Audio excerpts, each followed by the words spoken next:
Audiolibros Jorge Estupiñán. La nueva forma de leer libros presenta Las ratas en las paredes, del escritor estadounidense Howard Phillips Lovecraft. El 16 de julio de 1923, precisamente después que el último obrero había terminado su tarea, me mudé a Exham Prairie. La restauración había implicado desmedidos trabajos, ya que de la construcción original apenas sí quedaba un montón de ruinas, pero como se trataba de la mansión de mis antepasados, no reparé en gastos. La finca había permanecido deshabitada desde épocas de Jacobo I, cuando un drama de aspectos espantosamente trágicos, si bien en buena medida comprensibles, se precipitó sobre el jefe de familia, sus 5 hijos y algunos criados. El tercer hijo, antecesor mío por línea paterna, único sobreviviente del desdichado grupo familiar, debió marcharse en medio de un clima de sospecha y terror. Como el único heredero estaba acusado de asesinato, la finca fue a manos de la corona. El legítimo dueño no hizo el menor esfuerzo por defenderse o recuperar la propiedad. Enloquecido por un horror más substancial que el que podía emanar de su propia conciencia o de la ley, obsesionado por expulsar de su memoria y de su vista aquella mansión, Walter de la Poer, 11º barón de Exham, se fue a Virginia para establecerse y fundar la familia que un siglo después era conocida con el nombre de la Poer. Exham Prairie quedó abandonado y con el tiempo engrosó el inventario de propiedades de la familia Norris. La original arquitectura la hizo objeto de continuados estudios. Constaba de torres góticas que se levantaban sobre una infraestructura sajona o románica con cimientos que, por su parte, congregaban una mezcla de estilos: romano, druida o el címbrico originario, si es posible atenerse a las leyendas. Estos cimientos eran muy peculiares, ya que por uno de los lados se unían a la sólida piedra de la ladera montañosa, desde cuya cima el priorato vigilaba un valle solitario que se extendía por 3 millas al oeste del pueblo de Anchester. Los arquitectos y artistas se entretenían embelesados en el estudio de aquella extraña pieza de épocas remotas, pero los lugareños la odiaban con oscura inquina. Era un odio que se arrastraba desde hacía siglos, cuando aún moraban allí mis antepasados, y que perduraba hasta ahora, cuando el abandono la había llevado a casi desaparecer tragada por el musgo y la vegetación. Antes que pasara un día desde mi llegada, la gente de Anchester ya me había hecho saber que yo era el descendiente de una familia maldita. No obstante, ya esta semana los obreros han hecho desaparecer lo que quedaba de Exham Prairie y ahora se afanaban por borrar las huellas de sus cimientos. Siempre he estado al tanto de la historia real de mi estirpe familiar. Sé muy bien que el primero de mis antepasados norteamericanos se refugió en las colonias perseguido por una atmósfera de extrañas sospechas. Los detalles, en cambio, se me escapan, puesto que han sido sepultados por la reticencia que sobre ellos mantuvo durante generaciones la familia de la Poer. Contrariamente a lo que les sucede a los colonos de las cercanías, es raro que nos vanagloriemos de antepasados que participaron en las cruzadas o de incluir en nuestra estirpe héroes medievales o renacentistas. No se nos transmitieron otras tradiciones que aquellas que contenía el sobre lacrado que todo propietario latifundista legaba al primogénito antes que estallara la guerra civil, con la orden de una apertura estrictamente póstuma. Solo nos enorgullecíamos en la familia con las glorias alcanzadas luego de la emigración, esplendores de un linaje virginiano orgulloso y honorable, aunque algo reservado y poco sociable. Toda nuestra fortuna se perdió durante la guerra y la existencia familiar se vio profundamente conmovida por el incendio de Carfax, morada de la familia al borde del río James. Mi anciano abuelo murió entre las llamas y con él se consumió el sobre lacrado que nos ataba al pasado. Aún hoy recuerdo el incendio. Mis ojos de 7 años contemplaban alterados a los soldados federales vociferar, a las mujeres contorsionarse desvalidas y a los negros rezando y dando alaridos. Mi padre era soldado del ejército y combatía en la defensa de Richmond. Luego de infinitas gestiones, mi madre y yo conseguimos trasponer las líneas enemigas y juntarnos con él. Al finalizar la guerra, nos dirigimos al norte, de donde era oriunda mi madre, y allí me hice grande y, a la larga, como corresponde a cualquier yanqui perseverante, me hice rico. Ni mi padre ni yo nos enteramos jamás del contenido del sobre testamentario. Por mi parte, atrapado por el rutinario devenir de las actividades mercantiles de Massachusetts, perdí todo interés en los misterios que, seguramente, ocultaba mi árbol genealógico. Con cuánto alivio habría entregado Hexham Prairie a los murciélagos, a las telarañas, al musgo y a la vegetación si hubiese tenido aunque fuese una remota idea de lo que se escondía tras sus muros. Mi padre falleció en 1904 y no dejó mensaje alguno para mí ni para mi hijo único, Alfred, un chico de 10 años y huérfano de madre. Fue precisamente Alfred quien produjo una moderada revolución en la transmisión de la historia familiar.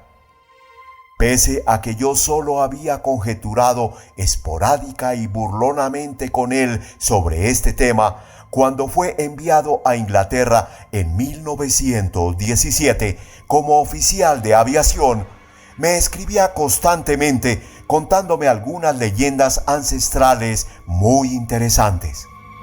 Según lo que me refería, circulaba sobre los de la Poor una exótica y bastante siniestra historia.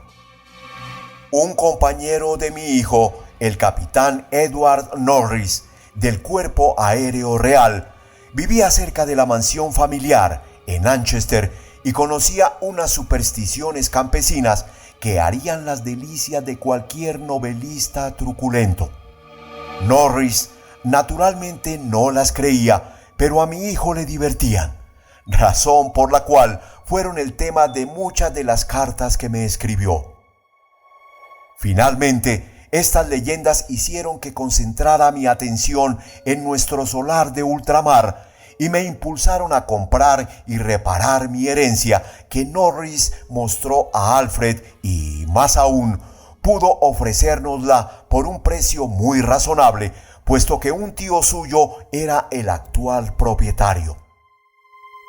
Adquirí Hexham Prairie en 1918, pero casi enseguida olvidé los planes de restauración para atender a mi hijo que regresaba inválido de la guerra. Vivió 2 años más, durante los cuales me consagré íntegramente a su atención, abandonando incluso la dirección del negocio a mis socios. En 1921, preso de una gran desolación, sin motivaciones, marginado de toda actividad laboral y sintiendo el peso de la ya casi presente vejez, decidí entretener el resto de mis días ocupándome de la nueva posesión.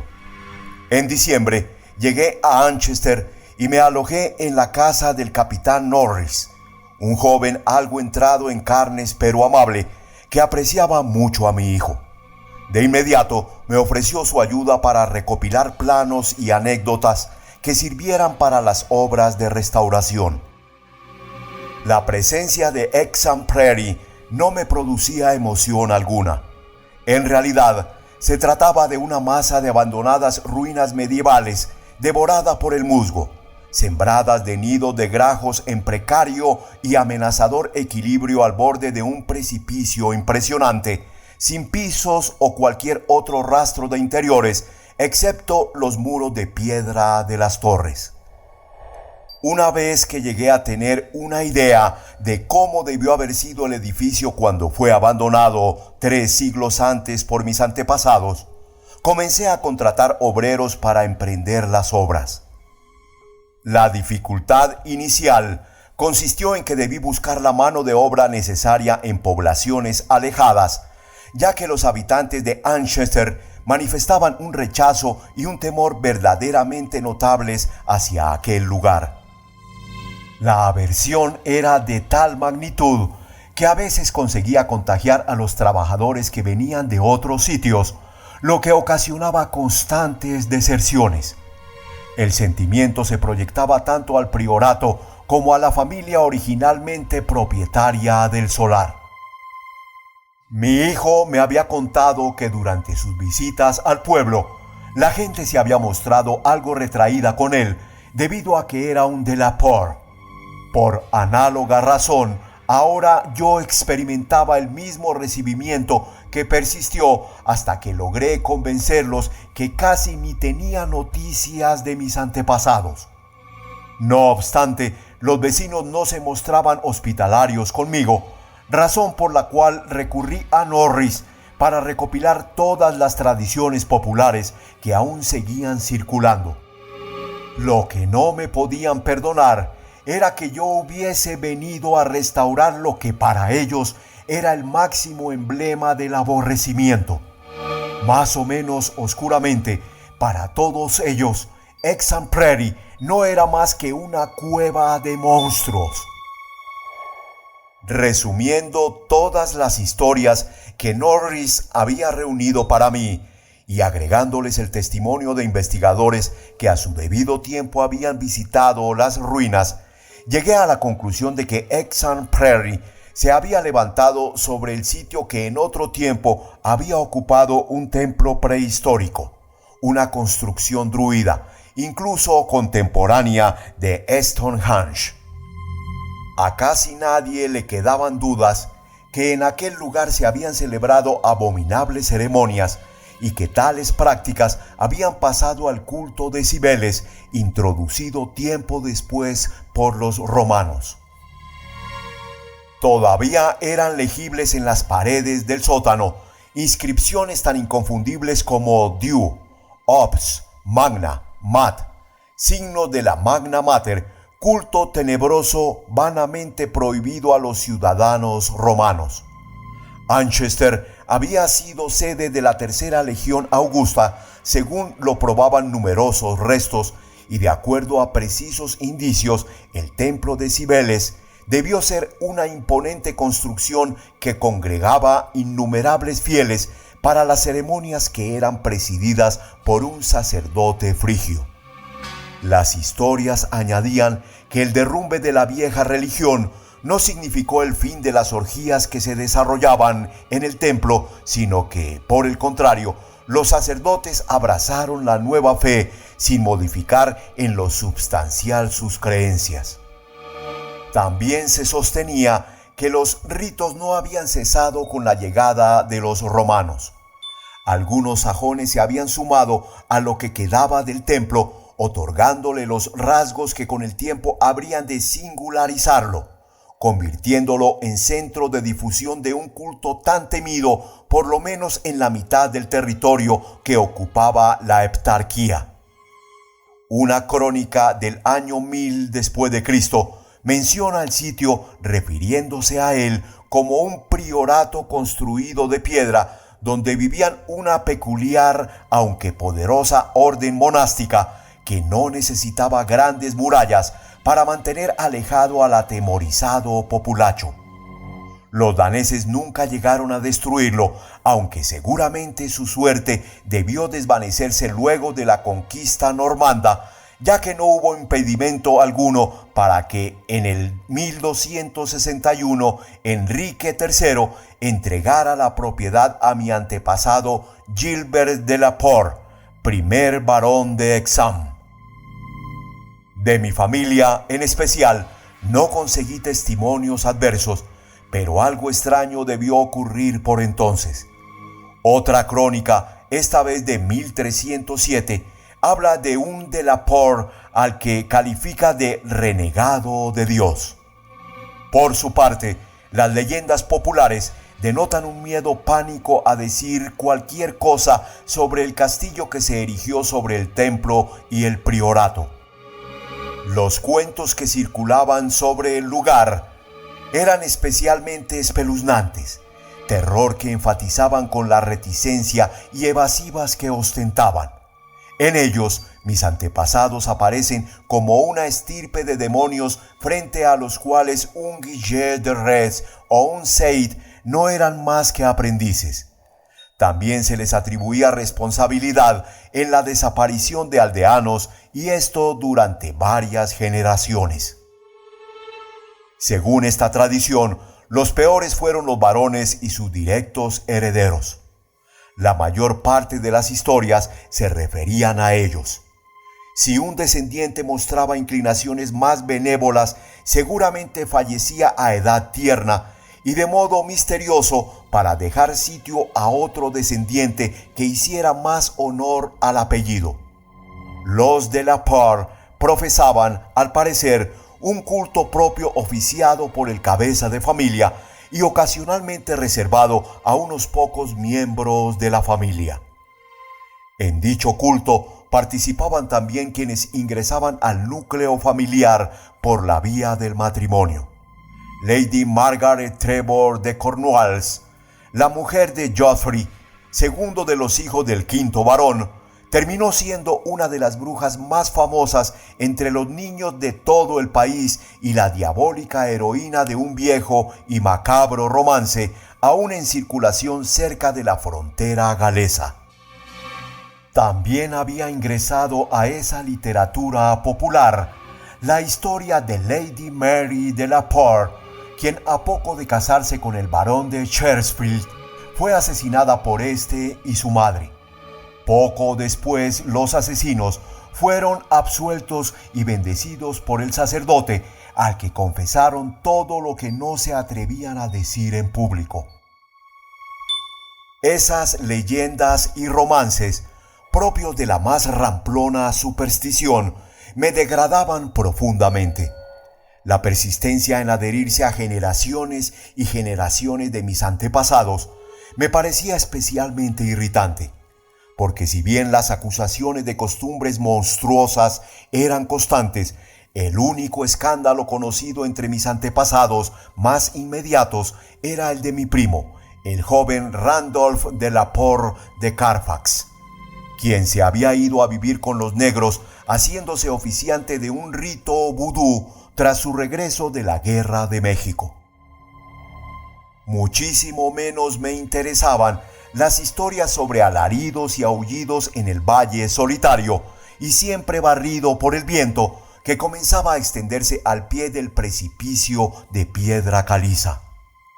Tampoco las que se entretenían en referir los fétidos olores que despedían las tumbas luego de la lluvia de la primavera, o el ululante objeto blanco que el caballo de Sir John Clave había pisado una noche, o sobre el criado que había perdido el juicio como consecuencia de algo indefinible que había visto a plena luz en el priorato.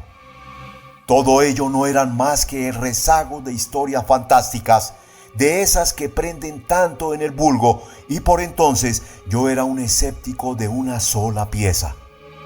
No descartaba del todo los relatos sobre aldeanos desaparecidos, pero no me resultaban especialmente significativos en el contexto de las prácticas medievales. Ciertas historias resultaban muy pintorescas, y lamenté no haber estudiado más mitología comparada en mi juventud. Circulaba, por ejemplo, la creencia que una legión de diablos con alas de vampiro se congregaba todas las noches en el priorato para concelebrar sus aquelarres. Se alimentaban con verduras, lo que explicaba la desmesurada abundancia de hortalizas ordinarias que se cultivaban en los enormes huertos. La más impactante de todas las historias en boga era la referida a la dramática epopeya de las ratas.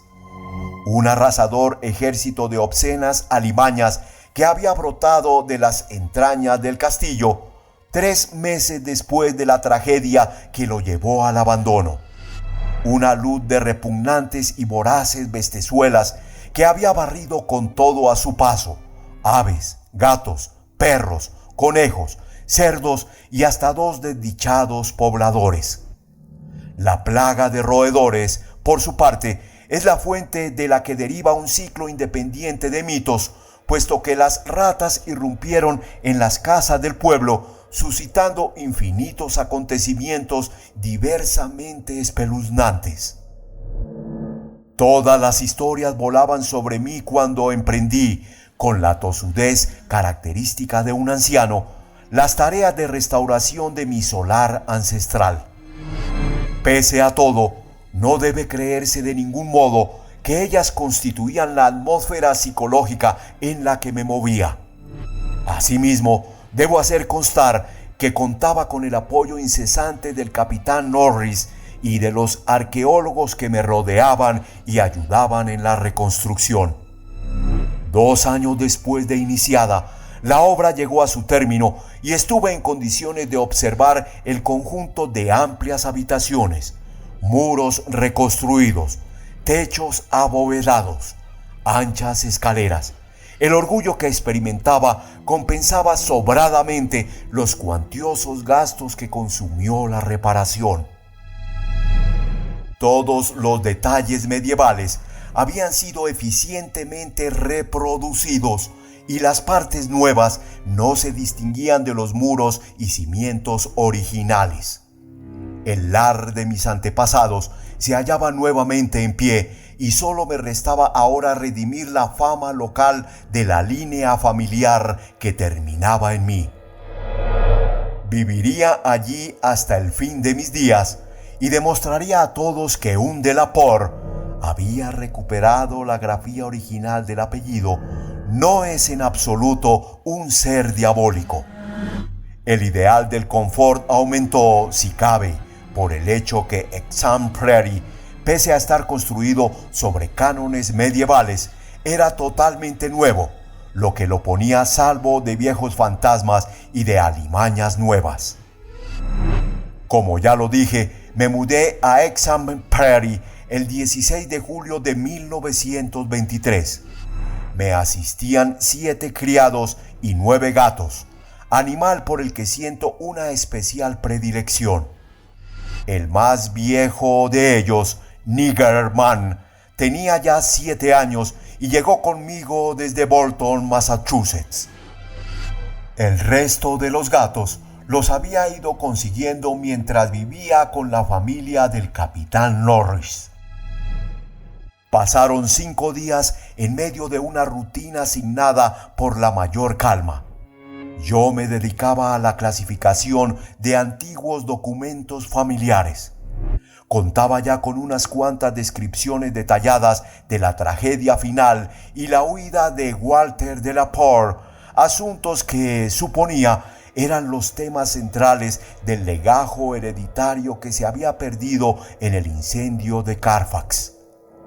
Por lo que surgía de aquellas descripciones, a mi antepasado se le había acusado, con pruebas irrefutables, de haber dado muerte a todos los moradores de la casa, excepto 4 criados que habían actuado como cómplices mientras dormían.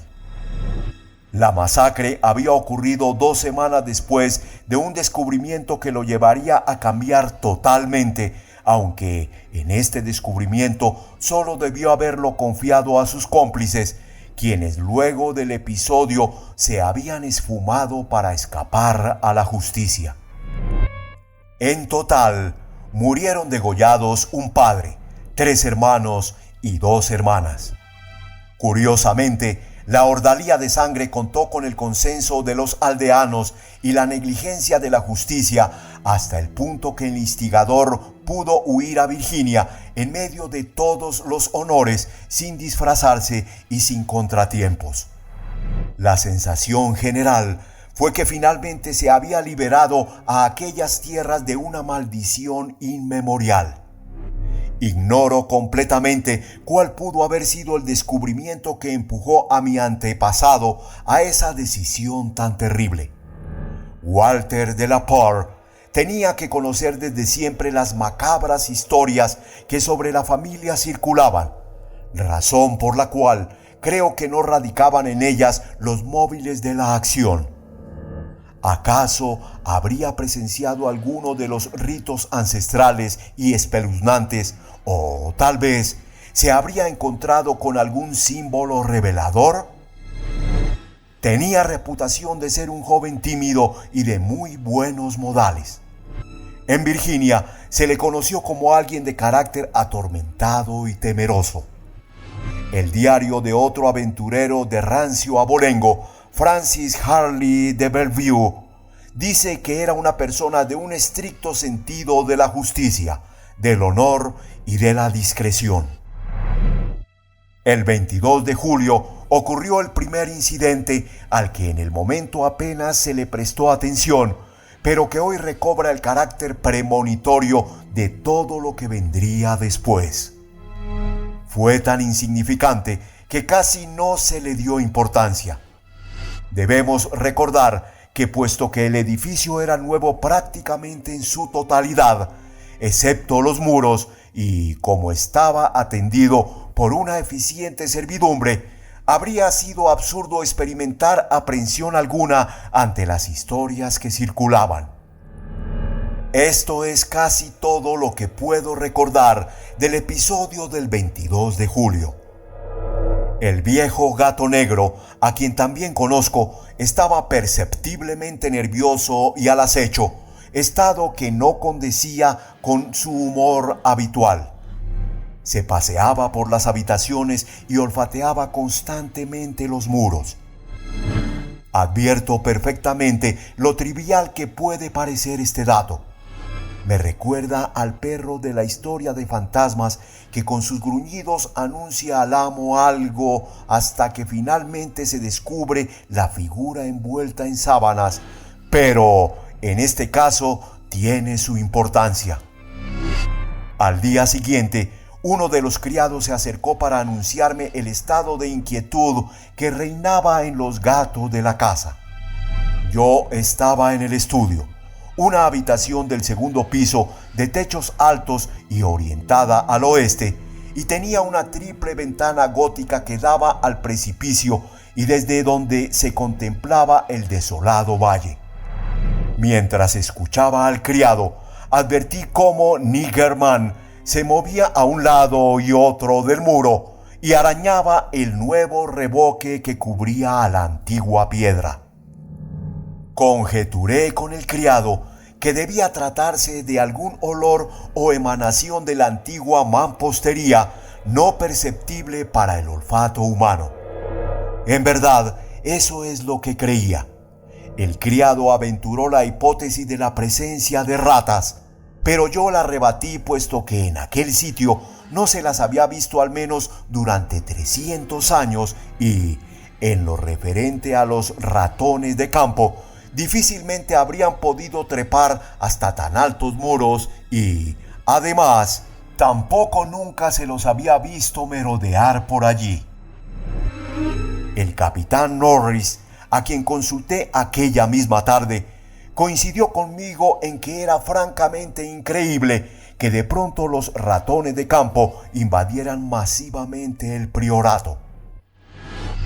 Así, tranquilizado, aquella noche liberé al criado de sus tareas de asistencia a mi persona y me retiré al dormitorio de la torre que daba al oeste. Se llegaba a ella desde el estudio por una escalinata de piedra y luego de atravesar una pequeña galería, la escalera, parte vieja y parte nueva, y la galería completamente restaurada. La habitación era circular, de techo alto, sin revestimiento. En las paredes colgaban algunos tapices que había comprado en Londres. Me aseguré que Niggerman estuviese conmigo. Cerré la puerta y me acosté a la luz de unas lamparillas eléctricas que se parecían mucho a bujías. Poco después apagué la luz y me hundí en la mullida cama sintiendo el peso del gato a mis pies. No cerré las cortinas. Así pude mantener la mirada perdida en la angosta ventana que daba al norte. Un preanuncio del amanecer se dibujaba en el cielo. Poco después, debí quedarme apaciblemente dormido, pues recuerdo perfectamente salir de profundos y gratos sueños cuando el gato dio un súbito respingo. Pude verlo recortado contra la evanescente luz de la aurora que se dibujaba en la ventana. Mantenía la cabeza tensa, las patas hundidas en mis tobillos. Tenía los ojos clavados en un punto de la pared ubicado al oeste de la ventana, sitio en el que mi vista no encontraba nada digno de referir, pero donde se habían concentrado mis 5 sentidos. Tras unos momentos, descubrí el motivo de la excitación de Niggerman. No sabría decir si los tapices se movieron o no, aunque en ese momento me pareció que sí. En cambio, no tengo dudas que tras los tapices se oyó un ruido tenue pero nítido, como de ratas o ratones escabulléndose precipitadamente. En ese preciso instante, el gato se arrojó literalmente sobre el tapiz de colores llamativos, haciéndolos caer y dejando al descubierto un antiguo y húmedo muro de piedra, reparado en varios sectores por los restauradores. De roedores, ningún rastro. Niggerman olisqueó escrupulosamente el muro. Desgarró el tapiz caído e incluso intentó introducir sus garras entre la pared y el zócalo. No encontró nada, por lo que luego de un rato volvió muy fatigado a su posición inicial, a mis pies. Yo no me había movido de la cama, pero no pude volver a dormir en el resto de la noche. Al día siguiente, pregunté a la servidumbre si había notado algo anormal durante la noche. Nadie había advertido nada, excepto la cocinera, quien recordaba el extraño comportamiento de un gato que estaba tendido en el alféizar de la ventana. A cierta hora, el gato se había puesto a maullar, despertando a la cocinera justo para verlo lanzarse desesperado escaleras abajo.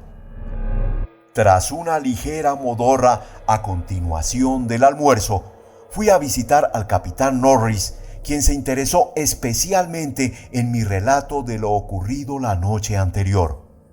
Los extraños sucesos, a la vez tan curiosos, apelaban a su sentido de lo pintoresco y, en consecuencia, le traían a la memoria infinidad de historias locales sobre fantasmas.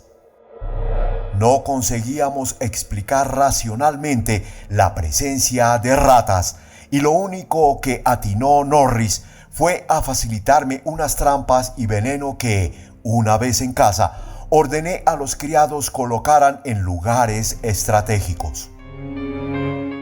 Pronto me fui a la cama, pues estaba con mucho sueño. Sin embargo, mientras dormía tuve horribles pesadillas. En ellas me despeñaba rodando vertiginosamente desde una gran altura a una gruta tenuemente iluminada, cuyo piso estaba cubierto por una gruesa capa de estiércol. En la gruta había una suerte de diablo porquerizo de barba canosa, que arreaba con su bastón un rebaño de bestias flácidas y con forma de hongo, cuya presencia me produjo una frenética repugnancia. El porquerizo se detenía un instante a divisar su rebaño. En ese momento, un indescriptible enjambre de ratas llovía del cielo sobre el pestilente abismo y devoraban a las bestias y al hombre. En medio de tan aterradora pesadilla, me desperté súbitamente a causa de bruscos movimientos de Niggerman, que hasta un instante antes dormía tendido a mis pies. Esta vez no fue necesario inquirir por el origen de sus bufidos y resoplidos, ni del miedo que instintivamente le llevaba a hundir sus garras en mis tobillos. Las paredes de la habitación exhalaban un repugnante ruido, el producido por enormes ratas, seguramente famélicas al desplazarse. Encendí la luz y pude ver el tapiz, que había sido reemplazado, en medio de una espantosa sacudida que producía en los ya de por sí originales dibujos una especie de tétrica danza de la muerte. La agitación del tapiz fue fugaz, así como los ruidos. Salté de la cama, examiné el tapiz con el largo mango del calentador de cama. Con el improvisado instrumento lo levanté y miré qué había debajo. Nuevamente solo se veía el reparado muro de piedra. Para entonces el gato se había tranquilizado. Al inspeccionar la trampa circular que había puesto en la habitación, comprobé que todos los orificios estaban forzados, aunque no había rastro alguno de ratas. Por supuesto que ni se me ocurrió volver a la cama, así que encendí una vela, abrí la puerta, salí a la galería que terminaba en la escalinata de piedra que llevaba a mi estudio. Niggerman no se separaba de mis talones. Sin embargo, antes de llegar a la escalera, el gato salió disparado hacia adelante y desapareció de mi vista. Mientras bajaba por la escalera, me llegaron unos sonidos producidos en la gran habitación que quedaba debajo, sonidos inconfundibles. Los muros revestidos de artesonado roble hervían de ratas que correteaban en medio de un gran frenesí. Niggerman corría de un lado al otro con la desesperación del cazador que se siente burlado. Al llegar abajo, encendí la luz, pero esta vez esa no fue razón para que cesara el ruido. Las ratas seguían activas en medio de tal baraúnda que llegué a distinguir con precisión el sentido de su desplazamiento. Las bestias, al parecer en cantidad infinita, iban en una impresionante migración desde una impredecible altura hacia una profundidad abismal. Escuché ruido de pasos humanos en el corredor y poco después 2 criados abrían la sólida puerta. Rastrearon toda la casa buscando el origen de aquella conmoción que echó a maullar a todos los gatos de la casa mientras se abalanzaban sobre la cerrada puerta del sótano. Pregunté a los criados si habían visto a las ratas. Me respondieron que nadie las había visto. Junto con ellos, bajé hasta la puerta del sótano, de donde ya se habían dispersado los gatos. Tomé la decisión de explorar la cripta que había debajo, pero por el momento me limité a revisar las trampas. Todas habían saltado, pero no tenían ninguna rata. Satisfecho que solo los gatos y yo hubiésemos oído a las ratas, me quedé en mi estudio hasta que llegó el día, pensando denodadamente sobre la causa de todo aquello y recordando todas las leyendas que había recopilado para extraer las referencias que hacían al edificio. Durante la mañana conseguí dormir un rato, reclinado sobre el único sillón confortable de la habitación.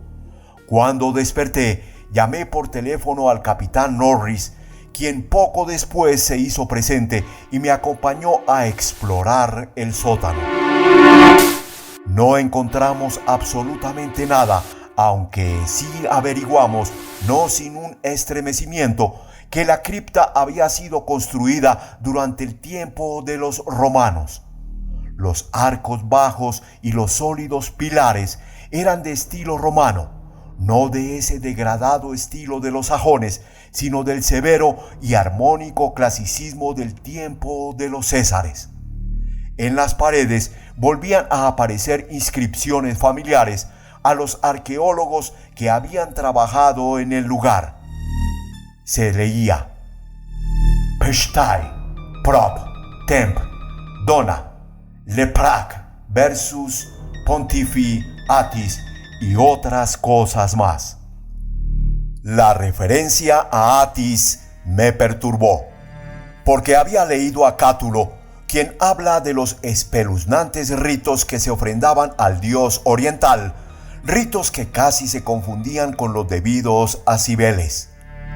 A la luz de las linternas, Norris y yo tratamos de descifrar los extraños y descoloridos dibujos trazados sobre unos bloques de piedra irregularmente rectangulares, seguramente altares. Nos vino a la memoria que uno de aquellos dibujos, una suerte de sol que proyectaba rayos en todas direcciones, sirvió a los arqueólogos para demostrar su origen no romano, sino de un tiempo muy anterior. Sobre uno de los bloques se veían unas manchas marrones muy significativas. El más grande de todos, que se encontraba en medio de la estancia, tenía en su cara superior ciertos rastros que indicaban el paso del fuego. Seguramente sobre él se hacían ofrendas incineradas. En lo esencial, eso era todo lo que se veía en la cripta, frente a cuya puerta los gatos se habían concentrado a maullar desesperadamente. Norris y yo decidimos pasar la noche en aquel lugar. Ordené a los criados que bajaran 2 divanes. Les advertí que no se preocuparan por la conducta que los gatos pudiesen mostrar durante la noche y admití a Niggerman como acompañante y ayudante. Nos pareció del caso cerrar herméticamente la gran puerta de roble. La cripta estaba situada por debajo de los cimientos del priorato, en la cara del precipicio que dominaba el inhóspito valle. Tenía la certeza que hacia allí se habían desplazado las ratas. En medio de la expectante vigilia, se apoderaban de mí sueños no del todo formados, de los que me rescataban los intranquilos movimientos del gato que, como siempre, estaba a mis pies. Los sueños eran tan espeluznantes como los de la noche anterior. Otra vez aparecía la siniestra gruta, el porquero con sus inmundas bestias osando en el estiércol. Podía ver con más precisión la fisonomía de éstas. Me acercaba a ellas cada vez más hasta que desperté profiriendo un alarido que hizo dar un violento salto a Niggerman, en tanto que el capitán Norris, que no había pegado ojo, se echaba a reír a carcajadas. Más se habría reído de haber conocido el motivo del alarido, pero ni yo mismo lo recordé de inmediato. El horror absoluto tiene la facultad de disolver la memoria. Poco después comenzó a manifestarse el extraño fenómeno. El capitán Norris me sacudió levemente, instándome a que escuchara el ruido de los gatos. Vaya si se escuchaba. Al otro lado de la cerrada puerta, al pie de la escalinata de piedra, se oía un pandemonium de gatos aullando y arañando la madera. Por su parte, Niggerman corría frenéticamente a lo largo de los muros de piedra, en cuyo interior se sentía la misma baraúnda de ratas de la noche anterior. Me ganó una sensación de terror, pues todo aquello no podía explicarse racionalmente, a menos que fuesen producto de un delirio que yo compartía con los gatos. Aquellas ratas debían escabullirse a una madriguera emplazada en medio de los muros romanos, que hasta donde yo sabía estaban hechos de sólidos bloques de roca caliza. Llegué a imaginar que al cabo de 17 siglos el agua tal vez habría excavado túneles que luego los animales se encargarían de ensanchar y conectar entre sí. Pese a estos intentos de explicación, el horror me paralizaba porque, suponiendo que fuesen alimañas de carne y hueso, ¿por qué Norris no oía el repugnante alboroto? ¿Por qué solo me pidió que observara a Niggerman y que escuchara los maullidos de los gatos de afuera? Cuando estuve en condiciones de confiarle lo más racionalmente posible lo que creía estar oyendo, hasta mis oídos llegó el último acorde del escalofriante barullo. Ahora el ruido parecía apagarse. Se oía aún más abajo, mucho más abajo del sótano, hasta el extremo que todo el precipicio parecía acribillado por ajetreadas ratas. Norris no estaba tan escéptico como yo había supuesto. Parecía profundamente agitado. Mediante señas me comunicó que había cesado el alboroto de los gatos, otra vez cazadores defraudados. Mientras tanto, Niggerman era invadido nuevamente por el desasosiego y se ponía a escarbar tenazmente en la base del gran altar de piedra. En ese momento mi terror llegaba al paroxismo. El capitán Norris, hombre mucho más joven y fornido y presumiblemente bastante más pragmático que yo, también se veía inquieto, tal vez porque conocía muy bien las leyendas locales. Ambos nos limitábamos a observar cómo Niggerman hundía sus garras cada vez con menos entusiasmo en la base del altar.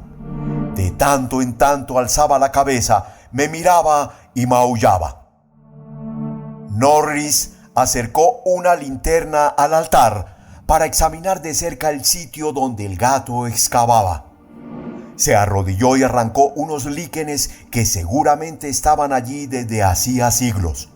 Pero, pese a mucho escarbar, no encontró nada singular y cuando volvía a levantarse advertí algo trivial que, sin embargo, hizo que me estremeciera. Comuniqué el descubrimiento a Norris y ambos nos pusimos a investigar el hallazgo casi imperceptible con el entusiasmo propio de quien se encuentra con una pista que confirma lo acertado de sus sospechas. Se trataba de lo siguiente. La llama de la linterna que reposaba sobre el altar se movía, tenue pero perceptiblemente, por acción de una corriente de aire que, sin duda, había comenzado a soplar por la ranura que había entre el suelo y el altar, precisamente en el sitio donde Norris había estado desbrozando los líquenes. Concluimos la noche en el estudio, discutiendo los próximos pasos que debíamos emprender. El descubrimiento de aquella cripta, que había pasado inadvertida a los especialistas que durante siglos se dedicaron a explorar el edificio, nos produjo una considerable excitación. Por cierto que éramos profanos en todo lo que se relacionara con lo siniestro, circunstancia que nos colocaba ante un dilema: abandonar cualquier acción ulterior y el propio priorato, en nombre de una precaución supersticiosa, o alimentar nuestro sentido de la aventura y el riesgo, fuesen cuales fueren los horrores que nos depararan aquellos insondables abismos. De mañana llegamos a un acuerdo. Buscaríamos en Londres científicos y arqueólogos capacitados para desentrañar aquel misterio. Debe decirse también que antes de dejar el sótano hicimos vanos e ingentes esfuerzos por mover la gran piedra del altar central, portada de acceso, como ahora lo reconocíamos, a abismos de indescriptible terror. A hombres más sabios y más capacitados que nosotros les correspondería develarlos. Permanecimos un largo tiempo en Londres, durante el que dimos a conocer nuestras experiencias, conjeturas y las legendarias anécdotas a 5 calificadas autoridades científicas, personas que además sabrían tratar con la debida discreción cualquier aspecto delicado del pasado familiar que pudieran revelar las investigaciones. La mayor parte de ellos mostraron gran interés por el asunto. No me parece del caso dar el nombre de todos ellos, pero sí puedo decir que entre ellos se encontraba Sir William Brinton, cuyos trabajos en el Giro en su momento concitaron la atención de todo el mundo. Durante el viaje en tren con ellos rumbo a Manchester, se apoderó de mí algo así como un desasosiego, como si estuviera en la víspera de atroces revelaciones. Desazón también se advertía en el rostro de muchos de los norteamericanos que vivían en Londres por la inesperada muerte de su presidente ocurrida del otro lado del océano. En la tarde del 7 de agosto llegamos a Hexham Prairie. Los criados me informaron que durante mi ausencia no había ocurrido nada digno de curiosidad. Todos los gatos se habían mostrado tranquilos y ninguna trampa daba muestra de haber sido tocada. Las investigaciones tendrían comienzo al día siguiente. Por el momento, me dediqué a asignar a mis huéspedes habitaciones provistas de todo lo necesario para hacer confortable su estadía. De noche me fui a mi habitación de la torre, acompañado del siempre fiel Niggerman. Pronto me dormí y fui asaltado otra vez por espantosos sueños. Una de las pesadillas me colocaba en una fiesta romana del tipo de la Trimalción, donde debía presenciar una repugnante monstruosidad sobre una fuente cubierta. Nuevamente volvió recurrente la pesadilla del porquero y su hediondo rebaño en la gruta tenebrosa. Cuando desperté, ya era de día y en las habitaciones de abajo no se oía ningún ruido. Las ratas, ya fuesen reales o imaginarias, no me habían molestado.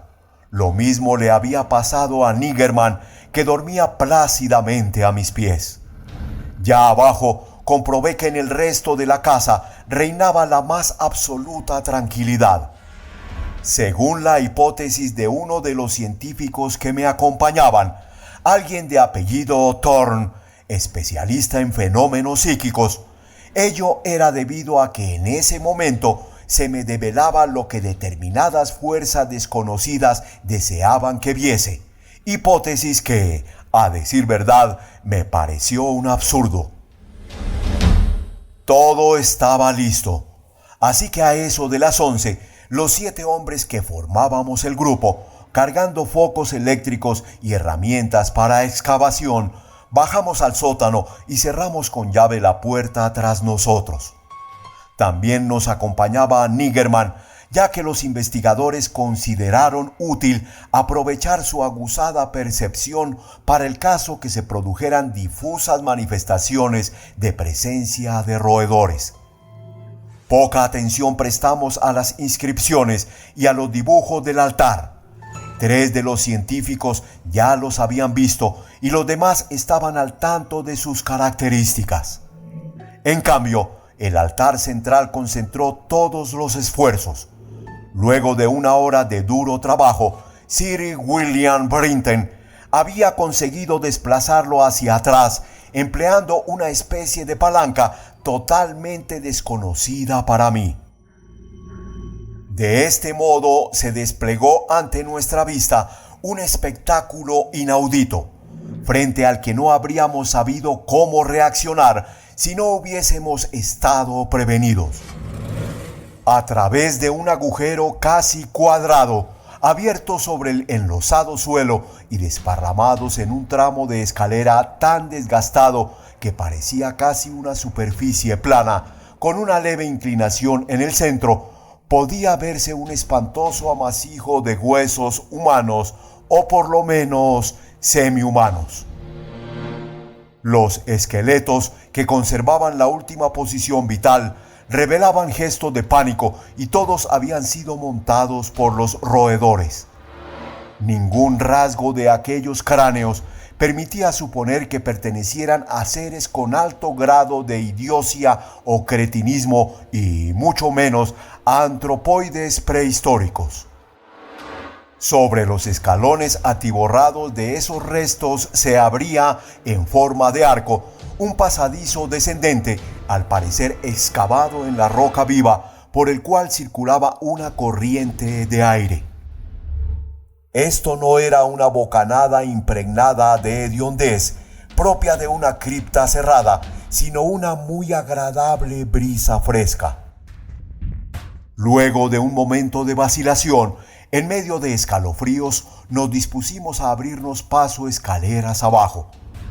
Tras examinar escrupulosamente los labrados muros, Sir William nos comunicó la sorprendente observación que el pasadizo, a juzgar por las huellas de los golpes, debía haber sido trabajado desde abajo. Ha llegado el momento en que debo pensar detenidamente lo que digo y elegir muy cuidadosamente las palabras. Después de avanzar un trecho en medio de los roídos huesos, vimos una luz frente a nosotros. No era una fosforescencia ni nada así, sino la luz solar filtrada, cuyo único origen posible debía ser el de ignoradas fisuras abiertas sobre la ladera del precipicio. Por cierto que no resultaba extraño que desde el exterior nunca se hubieran advertido esas hendiduras, ya que además que el valle siempre estuvo totalmente despoblado, la altura y lo escarpado del precipicio eran tales que habría sido necesario un aeronauta para estudiar la pared en detalle. Caminamos unos pasos más y el espectáculo que se presentó ante nuestra vista nos dejó literalmente sin aliento. Tan literalmente que Thorne, el especialista en fenómenos psíquicos, se desplomó desvanecido en brazos del azorado expedicionario que iba tras él. Norris, lívido e inerte, lanzó un grito inarticulado y en lo que a mí respecta, creo que emití un resuello o ronquido y me tapé los ojos. El hombre que marchaba a mis espaldas, el único que tenía más edad que yo, pronunció el trillado «¡Dios mío!» con una voz quebrada que aún recuerdo. De toda la expedición, solo Sir William Brinton conservó la sangre fría, mérito que debe reconocérsele, especialmente si se repara que al encabezar el grupo debió ser el primero en verlo todo. Estábamos ante una gruta iluminada por una mortecina luz que venía muy desde lo alto y cuya prolongación escapaba a nuestro campo visual. Era un universo subterráneo de insondable misterio y oscuras premoniciones. Podían verse edificaciones y otros restos arquitectónicos. Con mirada aún enturbiada por el pánico, divisé un singular túmulo, un impresionante círculo de monolitos, ruinas romanas de bóveda baja, los restos de una pira fúnebre sajona y hasta una primitiva construcción inglesa de madera. Pero todo esto era trivial ante el abominable espectáculo que se extendía hasta donde la vista podía llegar. Una demencial maraña de huesos humanos o de aspecto humano, igual a los que habíamos visto antes. Como si fuera un espumante mar, los huesos cubrían todo. Unos estaban sueltos, otros aún permanecían articulados en esqueletos que denotaban posturas de diabólico frenesí, de repelar ataques o de consumar intenciones caníbales. El doctor Trask, el antropólogo del grupo, intentó identificar los cráneos, pero se encontró con una degradada mezcolanza que le causó gran perplejidad. La mayoría de ellos pertenecían a seres muy anteriores al hombre de Piltdown, aunque de todos modos estaba fuera de toda discusión su origen humano. Muchos eran de grado superior y solo algunos podían atribuirse a seres con cerebro y sentidos plenamente desarrollados. Prácticamente no había hueso que no estuviese roído, en especial por las ratas, pero también por otros seres de aquel aquelarre infernal. Entre ellos también se veían huesecillos de ratas. No creo que ninguno de nosotros conservase intacta su lucidez durante aquel día abrumado por horribles descubrimientos. Hoffman ni Huysmans jamás habrían podido imaginar escenas más increíbles, más pesadillescamente repulsivas, más atrozmente góticas que las que ofrecía aquella tenebrosa gruta por la que avanzábamos como sonámbulos. Las revelaciones se sucedían una tras otra y creo que todos tratábamos de bloquear los pensamientos que nos llevaran a explicar lo que podría haber sucedido en aquel lugar 300, 1000, 2000 o hasta 10.000 años antes. Estábamos en la antesala del infierno. El desdichado Thorn volvió a desvanecerse cuando Trask le comunicó que algunos de aquellos esqueletos debían descender directamente de cuadrúpedos. La interpretación de las ruinas arquitectónicas también nos condujo a una sucesión de horrores. Los seres cuadrúpedos debían haber vivido en cuevas de piedra de donde debieron escapar por hambre o miedo a los roedores. Las ratas se contaban por legiones y evidentemente se habían cebado con las verduras ordinarias, cuyos residuos aún podían encontrarse en el fondo de grandes recipientes de piedra. Entendía ahora por qué mis antepasados cultivaban aquellos huertos inmensos. Ojalá pudiese olvidarlo todo. No fue preciso inquirir sobre el propósito de aquellas diabólicas huestes de roedores. Iluminando con su proyector la ruina romana, Sir William leyó en voz alta el más sorprendente ritual jamás conocido y habló de la dieta alimenticia del culto antediluviano que encontraron los sacerdotes de Cibeles y encontraron al suyo propio. Aunque acostumbrado a la vida de las trincheras, Norris no podía caminar erguido al salir de la construcción inglesa. Por mi parte, me animé a entrar en lo que resultó ser la construcción sajona, cuya puerta de roble se encontraba en el suelo. Encontré una hilera de celdas de piedra con barrotes carcomidos por el óxido. 3 estaban ocupadas por esqueletos pertenecientes a seres superiores y en el dedo índice de uno de ellos pude ver un sello con nuestro escudo de armas. Sir William halló una cripta con celdas aún más antiguas debajo de la capilla romana. Esta vez todas estaban desocupadas. Más abajo había otra cripta de techo bajo, cribada de nichos con huesos prolijamente alineados, en algunos de los cuales se leían terribles inscripciones geométricas en latín, griego y lengua frigia. A su vez, el doctor Trask había abierto uno de los túmulos. En su interior había cráneos de poca capacidad, apenas más desarrollados que los de los gorilas, pero inscriptos con signos ideográficos indescifrables. Era notable la imperturbabilidad de mi gato ante aquellos espectáculos. Una vez lo descubrí subido a una pavorosa montaña de huesos y en su relampagueante mirada amarilla presentí secretos cuyo sentido se me escapaba. Luego de hacernos una ligera idea de las terribles revelaciones que escondía aquella parte de la tenebrosa caverna, lugar tan espantosamente presagiado en mi recurrente sueño, volvimos al abismo aparentemente sin fin, donde no se filtraba ni un solo rayo de luz. Ignoraremos para siempre qué invisibles mundos estigios había más allá del muy pequeño trecho que recorrimos, pero coincidimos en que un mayor conocimiento en absoluto redundaría en beneficio alguno para la humanidad.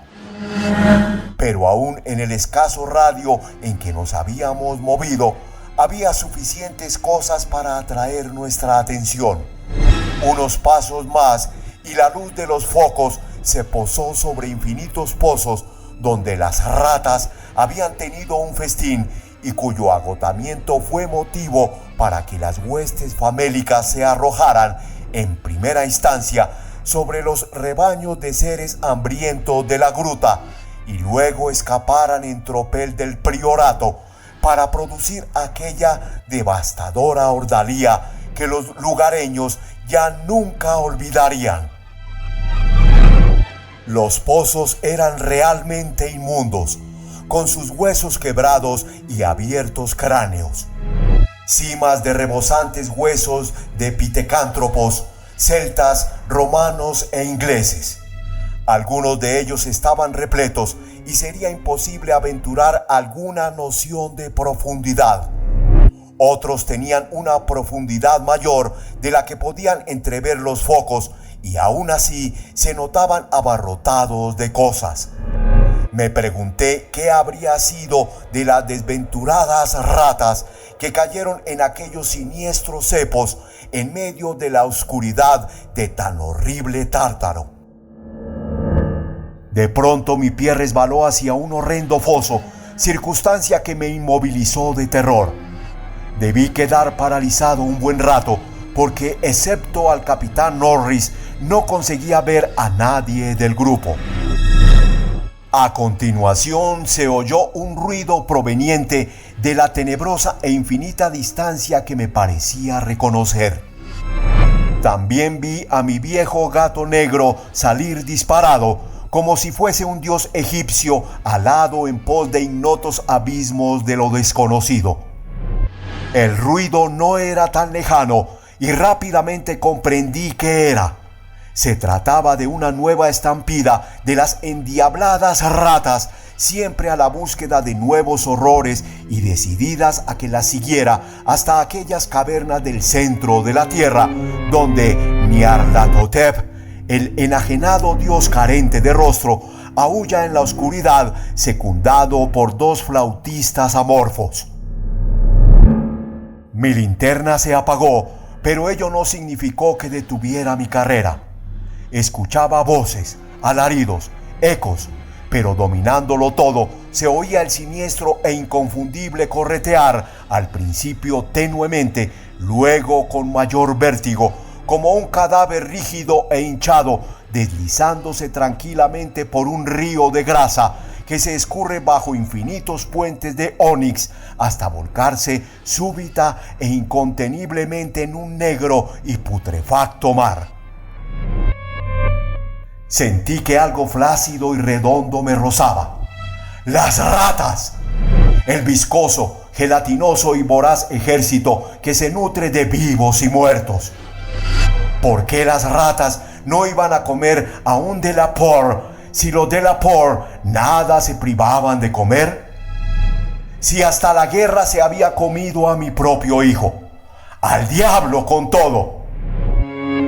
Voraces lenguas de fuegos yanquis habían devorado a Carfax, convirtiendo en cenizas al viejo Delaporte y al secreto de la familia. No, lo repito, no soy el porquero monstruoso de la gruta. No era el rechoncho rostro de Norris lo que había sobre aquel flácido ser en forma de hongo. Él seguía vivo, pero mi hijo había muerto. ¿Cómo pueden ser de un Norris las tierras de un Delaporte? Es vudú, puedo asegurarlo, la serpiente manchada. Maldito Thorm, te enseñaré a desmayarte ante las obras de mis ancestros. Canalla, te enseñaré el gusto por la sangre. Magna Mater, Atis, dia ad algaad adaun. Adunashort, donas dolas ort, augus letza, resh.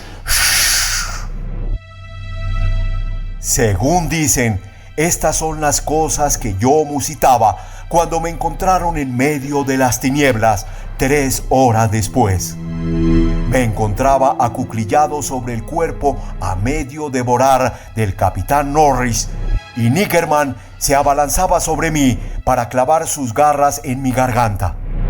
Pero todo ha pasado ahora. Hexham Prairie se ha desvanecido en el aire. Me han separado de mi viejo gato negro. Me han confinado en esta enrejada habitación de Hanwell y sé que corren espantosos rumores acerca de mi mansión y de lo que en ella me ocurrió. Thorne estaba en una habitación cercana a la mía, pero no me permiten hablar con él. Cada vez que hablo del pobre Norris, me acusan de haber hecho algo horrible. Deberían saber que no fui yo. Deberían saber que fueron las ratas, las sigilosas y famélicas ratas, las que con su incesante ajetreo no me dejan conciliar el sueño. Las diabólicas ratas que se pasan todo el tiempo correteando detrás de los acolchados muros de mi habitación y que me invitan a que las siga en la búsqueda de nuevos horrores que no pueden siquiera compararse con los hasta ahora conocidos. Las ratas que nadie más que yo puede oír. Las ratas de las paredes.